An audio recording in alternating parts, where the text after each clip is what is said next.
I didn't think I would make so much content around fan perception of the coaches and the coordinators, but my experience on Twitter and even in my comment sections have led me to realize that a lot of fans are viewing their team through fandom, of course, instead of coaching and schematics, unfortunately. And a lot of fans have a fundamental attribution area when it comes to the play or the production and team success. They tend to downplay the players' deficiencies and they overhype the coaches' deficiencies.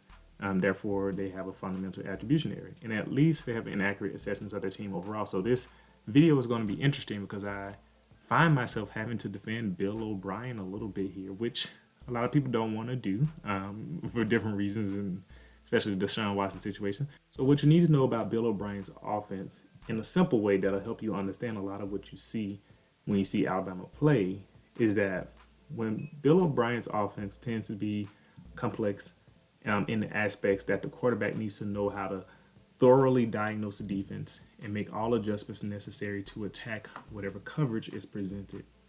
Also, in the aspects that the wide receivers need to know how to navigate that coverage being presented, and especially against zone coverages and how to settle down in the pockets and have option routes so that are free.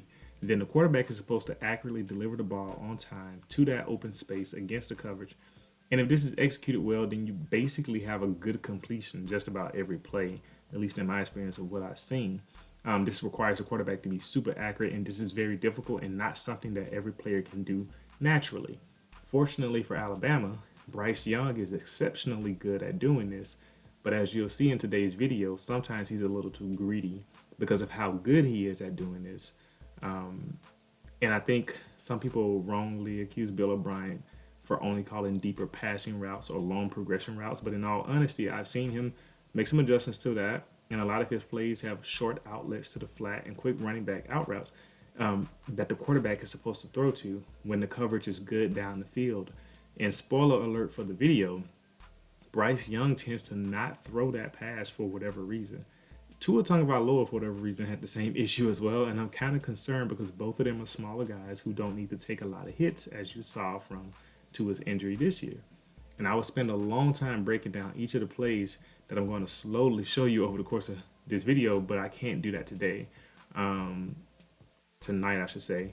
So I'm just going to explain generally what we see in these clips here, and you'll notice it as I'm talking about the overall theme.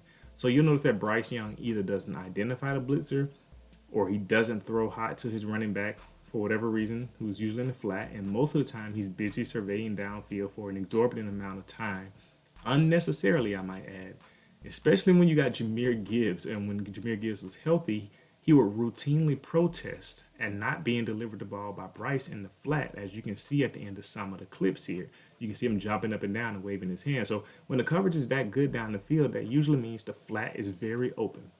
And at the very least, somebody like Jahmyr Gibbs will at least get half the yards of the first down. And most likely he'll make someone miss and probably get a first down and possibly more. And as a quarterback, you have to take that. Otherwise, you will put yourself in a position where you're forced to throw down the field and you'll create a second and long and a third and long. And before you know it, your offense is out of rhythm and you have to make a difficult job to recover where you were field position wise. And sometimes we also see that Bryce does have somebody that he wants to throw to down the field. But in the past couple of weeks or so, and this year in general since the injury at Arkansas, he's had a lot more misfires than usual. And honestly, that's because his shoulder is not 100% healthy. Yes, he can play. He's not going to get worse, but the shoulder is not 100% healthy, and that's led to some mysterious ball placement issues that weren't there before. So I feel like with Bill O'Brien and the Alabama offense, they're getting a lot of flack for something that they can't control. And because a player doesn't always do the exact thing he's supposed to do in his situation in the offense, knowing how complex this offense can be, Bryce knows that. And I don't see how you can fully blame the coach when a player isn't doing what they're supposed to. Remember that these players are young men. They're not people that can be controlled like a video game. They don't have joysticks and controllers, right? They still have free will and their capacity to make their own decisions and hesitate and make mental errors and just not do what they're supposed to do, which can't happen if you want to be successful. And I feel like some of you refuse to acknowledge that. The coach can do all the coaching that they want to, but that doesn't mean they'll be able to control a player. And this is not me saying that it's all the player's fault, but I feel like I have to emphasize it because fans don't want to acknowledge anything that does lead to Alabama being very successful, because Alabama has 2 losses this year. That just somehow means that it's on the coordinators, it's all their fault. And if there were different coordinators, Alabama would somehow miraculously be undefeated right now. And that would not have happened because this team does not have the same firepower on offense, for one, at the offensive skill positions like some of the past teams did. There's no Amari Cooper. There's no Calvin Ridley on this team. There isn't a first-round receiver at this point on the offense. So that's it for now. But I would love to hear what you think, and if you notice the things I talked about before. But I think it's pretty clear based on the clips. If you enjoyed this video, click on the video to the left and you can see what the YouTube algorithm suggests that you watch from my channel. Or you can click on the video to the right and you can see the last video that I made, which is also pretty good. So thank you for watching. I'll see you next time.